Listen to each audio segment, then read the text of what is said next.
जब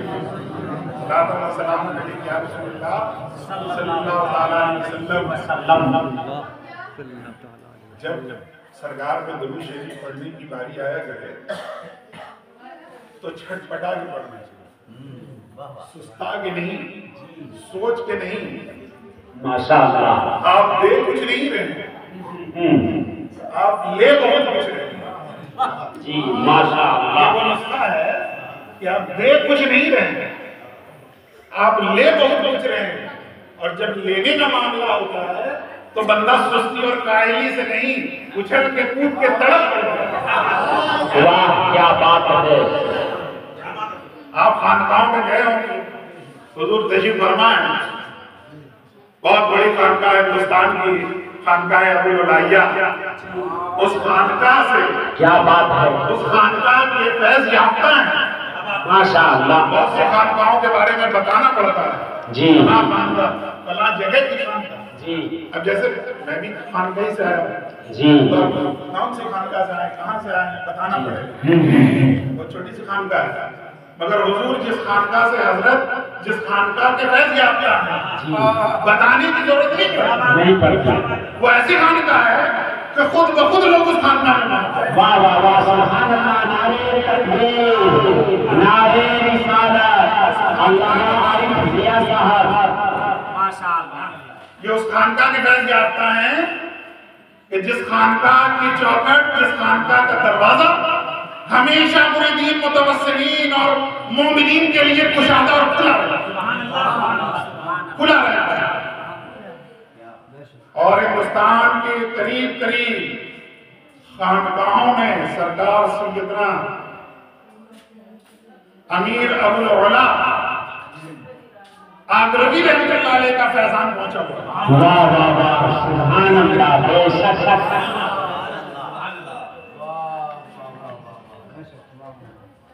पीर तो बहुत आए हिंदुस्तान में जी, उलमा बहुत पैदा हुए हिंदुस्तान में जी। ये देखिए, बात मुझे दूसरी कहनी थी, मगर मैंने असल वो बात कहनी है ना कि वो जो दरूद शरीफ आप पढ़ रहे हैं जी हाँ, वो उसके अंदाज में ये बात आ गई है। तो खैर चलिए, सिमरन जो आ जाए, अगर सही आ रही है तो ठीक है। पीर बहुत से हिंदुस्तान में आए, बहुत सारी खानकाहें हैं, मगर चंद एक पीर बड़े मशहूर हुए हिंदुस्तान में, बहुत मशहूर हुए। उनकी शोहरत का अंदाजा अगर लगाना है तो खानकाह की चौखट को चुनना पड़ेगा, या उनके खानकाह से कोई बंदा अगर मुंसलिक है तो फिर उसके दामन से वाबस्ता होना पड़ेगा। वाह बेशक, चाहे हकीकी चाहे मजाजी हो, तभी आपको समझ में आएगा कि वो पीर कैसा है। क्योंकि उनके मुरीद के पीर का जो रंग होता है ना, पीर का रंग होता है, और रंग अगर नहीं होता तो हज़रत अमीर खुशबू ना करते। हाय हाय हाय, वाह वाह वाह, वही रंग जी। हज़रत अमीर खुशबू ने हज़रत महबूब इलाही का रंग मांगा था जी। और पीर का रंग कैसे पता चलता है? मुरीद के ढंग से। हाय हाय हाय, वाह बेशक। मुरीद का ढंग जैसा होगा, पीर के रंग का अंदाजा हो जाएगा। वाह, पीर का वहीं से पता चल जाएगा। तो आप जिस सिलसिला के फैज याफ्ता हैं, सिलसिला अबुल उलाई जी, ठीक है ना, तो सिलसिले का कोई भी बंदा कहीं नजर आवेगा ना, तो उस सिलसिले का आगरा जरूर याद है, हाँ वो खान का जरूर याद आ जाए, जरूर, उनके कारनामे जरूर याद आ जाए। फिर बहुत पैदा हो, बहुत सारे उलमा पैदा हो, बहुत सी फतावी ने किताब लिखी, बहुत सारे, कोई पैदा हुआ तो अलंदुरी की, कोई पैदा हुआ तो फतावे रसूलिया लिख दी, है ना? कोई पैदा हुआ, पैदा होने वाला तो तफसीरात अहमदिया लिख दी। इसी हिंदुस्तान के अंदर उससे मुल्ला पैदा हुए, मजनी पैदा हुए, नहीं पैदा हुए, बहुत सारी खानगाहों में ये भी पैदा हुए। देखिए, किसी मौलाना से मौलाना का टकरा जाना, और कीजिएगा, किसी आलिम का आलिम से टकरा जाना बहुत बड़ी बात नहीं है ना। जैसे किसी मौलाना साहब ने कोई किसी मसले पे फतवा दिया और दूसरा आलिम अपनी तहकीक की बुनियाद पर उस फतवे के से हट करके दूसरा फतवा दे दिया, ये इल्मी तहकीक की बात होती है। इल्मी तहकीक की बात, जिसकी तहकीक जैसे होगी उसके इसीलिए हमारे 4 इमाम हैं। हुजूर माफी चाहेंगे, थोड़ी सी बात नहीं, अच्छा बोल रहे हैं, बोलिए। तो हमारे 4 इमाम हैं। कोई कह सकता है कि हजरत इमाम आजम अबू हनीफा रजी अल्लाह ताला अन्हु में और हजरत इमाम मालिक में इख्तिलाफ था, झगड़ा था? नहीं कह सकते हैं, मगर फतवे का जरा मुताला कीजिए, मसले का मुताला कीजिए। इमाम आजम जो है पूरे सर के मसला पर फतवा दिया है, जब वो चौथाई सर का मसला किया और इमाम मालिक का मसला पढ़ लिया। तलाक के मामले है ना, बहुत सारे आप इख्तिलाफ, मगर वो इख्तिलाफ इल्मी तहकीक की बुनियाद पर था। किसी का अकीदा बिगड़ गया तो अकीदे की इस्लाह के लिए फतवा दिया गया, उस पर फतवा लगाया गया। मगर किसी आलिम या किसी जमात के पास अफराद होते हैं, एडमिनिस्ट्रेशन उसके हाथ में नहीं होता है ना। मान लीजिए पीला पीला आ रहा है इसको, क्या बात, मान लीजिए कि मौलाना साहब हैं, एक जमात है, कोई सी भी जमात ले लीजिए, चाहे बाजार में घूमने वाली जमात हो, मस्जिद में सोने वाली जमात हो, लगा डगर घूमने वाली जमात हो, या खानकाह में ठहरने वाली जमात हो, ये भी एक जमात है। ऐसी जमातों के पास एडमिनिस्ट्रेशन नहीं होता, फौज और असलहे नहीं होते हैं, ऐसे लोगों के पास। तो इन लोगों से अगर कोई मुकाबला हो जाए तो उनको आप या तो अपनी इल्मी तहकीक की बुनियाद पर, इल्मी जसारत की बुनियाद पर आप उन्हें हक और बातिल समझा सकते हैं, और अगर वो ना मानेगा तो आपको उससे कुछ ज्यादा नुकसान भी नहीं पहुंचेगा।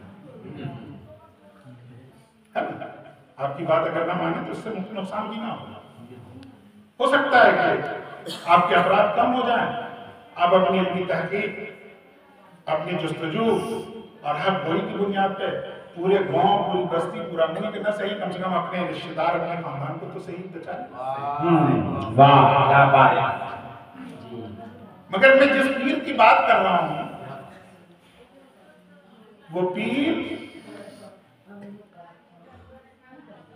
वो हज़रत मौलाए कायनात का परवरदार, क्या बात है, सुभान अल्लाह। शेरे खुदा का पंजा है उस पर क्या बात। और वो पीर है आगरे, क्या और वो बात। पीर किसी जमात से नहीं बल्कि पूरी हुकूमत से मुकाबला है। सुभान अल्लाह, सुभान अल्लाह। क्या बात। और ऐसी हुकूमत को चैलेंज किया जो हुकूमत ईरान से लेकर के रंगून तक हुकूमत कर, वाह। और ऐसी हुकूमत जिसका दबदबा था, बड़े बड़े बादशाह, बड़े बड़े उमरा जिसकी बारगाह में अपना सर खम कर देते थे, और उसके खिलाफ बोलने की किसी को जसारत नहीं थी। अगर बोला तो जेल जाओ, बोले तो कत्ल कर दिए जाओगे। मगर उस जमाने में 2 शख्सियत ऐसी थी, एक के फैज याफ्ता हजरत हैं, जिनका आस्थाना आगरा में है, पीर अबुल उला सरकार अबुल उलाइया आगरे में है। और किससे मुकाबला कर रहे हैं? अकबर द ग्रेट, इससे दीन इलाही के मुकाबले में खड़े हो गए आगरे में। और उसी आगरे में सिकंदरा है, उसी आगरे में अकबर भी है, उसी आगरे में सरकार भी आरंभ हो। और दूसरे पीर सरहिंद में इमाम रब्बानी मुजद्दिद अली सानी शेख अहमद फारूकी सरहंदी मुजद्दिद अली सानी, उस पीर का जो फैजान है वह हजरत यहाँ बैठे हुए हैं, यहाँ कुछ मुझकर माशाअल्लाह। कुछ पीर ऐसे हिंदुस्तान में हुए कि उन्होंने डायरेक्ट हुकूमत को चाहिए, जिनके पास असलाह थी, जिनके पास उनकी खुद की बहुत फौज थी, और उनका नक्शा बदल डाला। जहां अल्लाह का वली निगाह डाल दे वो कहां किसी का दीन रहे, किसी का गुरूर रहे, सब खाक में मिल जाता है। और पीर अबुल औला वो थे कि अकबर के सामने जब खड़े हुए तो अकबर को अपने दीन से तौबा करना पड़ा, रुजू करना पड़ा। जो तलवारें निकली हुई थी अपने दीन की तरफ झुकाने के लिए, हज़रत अबुल औला और सरकार अबुल औला ने अपने अपने विरासत से, अपनी हक़ानियत से दीन मुस्तफा की तरफ लोगों को रखा। नारे तकबीर, नारे रिसालत, फैज़ाने अबुल औला हजरत अल्लामा ज़िया साहब, आरिफ ज़िया साहब। अब वो ऐसे पीर हैं कि जिनकी चौखट शाहाने वक्त जिनकी चौखट पे झुका करते थे, उस खानका के मुरीद को कहीं भी देख लीजिए अपने आप में वो नुमाया है। जहां भी देखिए मीर गौस से हमने देखा है, मगर हजरत के जैसा मैंने खूबसूरत क्यों नहीं देखा।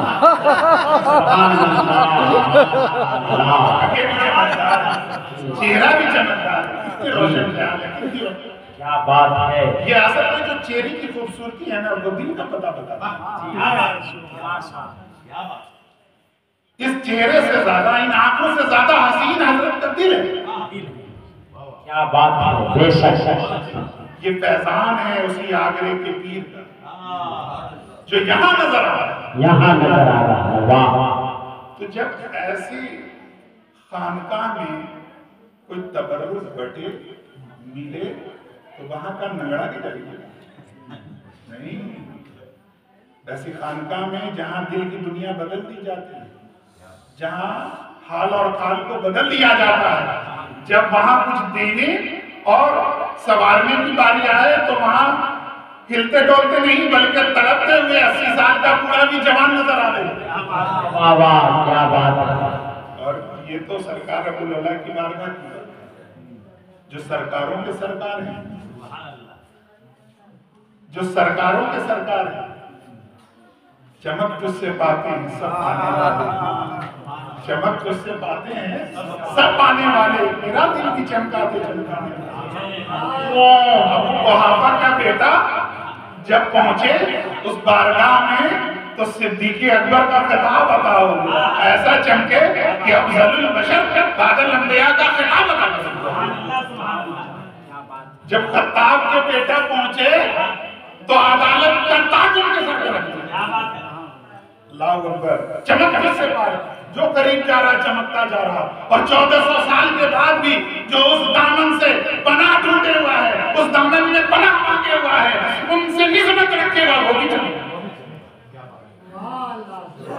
जब उनके नाम पर कोई कहे कि दरूद पढ़ो, लड़खड़ा के नहीं, बल्कि जब दरूद पढ़ने की बारी आए तो हरारते ईमानी से आ जाए, ऐसा रोशन हो जाए उनका नामी नामी सुन करके कि जुबान पर बगैर कहे के सल्ले अला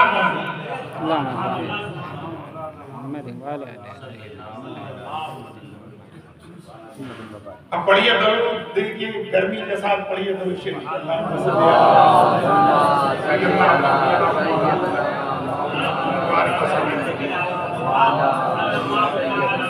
भाई जोर से हमने पढ़वाया दरूद शरीफ, जोर से हमने पढ़ाया, आपने पढ़ा भी। अच्छा, जितने लोग यहाँ बैठे हुए हैं सब लोगों ने तो अपने अगल बगल वाले को पढ़ते हुए सुना कि नहीं? आप लोगों ने, आप पढ़ रहे थे तो आपका बगल वाला गवाह हुआ कि नहीं हुआ? वही ना, एक दूसरे के गवाह तो बन गए ना। कुरान कह रहा है कि मौत और जिंदगी इसलिए पैदा की गई है ताकि तुम्हें जांचा जा सके कि तुममें से अच्छा अमल कौन किया। वाह क्या बात है। इस आयत पे निगाह रखिएगा। कुरान कह रहा है कि मौत और जिंदगी इसलिए पैदा की गई है कि तुमको जांचा जाएगा कि तुम में से अच्छा अमल लेके कौन आया। अच्छा अमल अच्छा काम करके कौन आया। माँ की खिदमत करके कौन आया। अपने बुजुर्गों की ताज़ीम करके कौन आया। तपिश के जमाने में लोग प्यासों को पानी किसने पिलाया, भूखे को खाना किसने खिलाया, मेहमानों की ज़ियाफत किसने की है, गरीबों की मदद किसने की है, यतीमों पर शफ़क़त किसने किया है, किसने ज़ुबान से तलावत की है, किसने अपने कदम को मस्जिद में टिकाया है, किसने अपने कदम को मसल्ले पर जमाया है। ये पूछा जाएगा, ये जांचा जाएगा, ये देखा जाएगा कि तुम्हारी सुबह जो गुजरी थी तो वो कैसी गुजरी थी, दोपहर जो तुम्हारा गुजरा था तो वो कैसा गुजरा, तुम्हारी रानी जो गुजरी थी तो वो कैसी गुजरी थी। क्या तुम्हारे ज़बान पर कभी सल्ले अला आया था, कभी तुम्हारे ज़बान पर नाते मुस्तफा आया था, कभी तुम्हारे ज़बान पर सुभान अल्लाह की तस्बीह होनी थी, क्या तुम्हारे ज़बान पर अल्हम्दुलिल्लाह का विर्द हुआ था, क्या तुम्हारी ज़बान पर अल्लाहु अकबर के सलाम बुलंद हुई थी। ये पूछा जाएगा। ये कौन जांचेगा। जो मालिक हकीकी, जो रब्बे कायनात है, जो मेरी सांसों का मालिक, मेरी आंखों का मालिक, मेरी जुबान का मालिक, मेरे रुखसार का मालिक, मेरी जमीनों का मालिक, मेरे दस्तों कदम का मालिक, मेरे हर वजूद का मालिक, मेरे हर जर्रे का जो मालिक है, जो राज़िक है, जो समी है, जो बसीर है, जो तमाम मखलूक का रब है, वो जाने। बेशक सुभान अल्लाह। अब बताइए अभी बात है कि हम में से कोई अगर जुर्म हो जाएगा और मुझे पता है, हम तमाम लोगों को पता है कि हमसे खताएं हो जाती हैं। अल्लाह माफ करने वाला गफूर रहीम है, उसकी रहमत पे उम्मीद है, रहमतें बेशुमार हैं और उसकी रहमत इतनी है कि आप सिर्फ सूरह फातिहा को पढ़िए और जब आप डूब के पढ़ेंगे ना तो यकीन मुझे मेरा अंदाजा है कि आपकी आंखें बरसने लगेंगी।